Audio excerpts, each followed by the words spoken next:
LANT, ল্যান্ট, এই শব্দটা কি শুনেছেন আগে? অতীতে এই 300-400 বছর আগেও ইউরোপের প্রতি ঘরে ঘরে এই জিনিসটার, এই ল্যান্টের অত্যন্ত সমাদর ছিল। তারা কাপড় কাচার জন্য এই জিনিসটা ব্যবহার করত, যাতে কাপড় সাদা ধবধবে করা যায়। কেউ কেউ মুখে দিয়ে কুলকুচি করে দাঁত টাত মাজতো এটা দিয়ে, মুখ পরিষ্কার করার জন্য। মেজে টেজে বা ডিশ এগুলো পরিষ্কার করার জন্যও এর ব্যবহার ছিল। ধোপারা নিজেদের গ্যাটের কড়ি খরচা করে এই জিনিস জ্বালাই ভরে কিনে নিয়ে যেত, যাতে তারা কাপড় পরিষ্কার করার জন্য তাকে ব্যবহার করতে পারে। আর তাছাড়া কাপড়ের রং করার জন্য তখন ব্যবহৃত হতো নীল। ওই যে নীল চাষিরা বিদ্রোহ করেছিল এই কারণেই।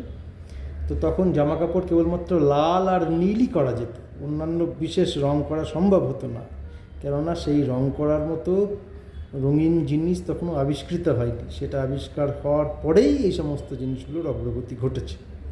তো এইভাবে রং, অ্যাসিড, ক্ষার, তার সঙ্গে আবিষ্কৃত হয়েছে আরও নতুন নতুন জিনিস, যেমন ধাতু, অধাতু, বিস্ফোরক, ওষুধ, সুগন্ধি, কৃষির প্রয়োজনে সার, কীটনাশক, সাবান, শ্যাম্পু, রাবার, প্লাস্টিক ইত্যাদি হাজার গণ্ডা রাসায়নিক বস্তু।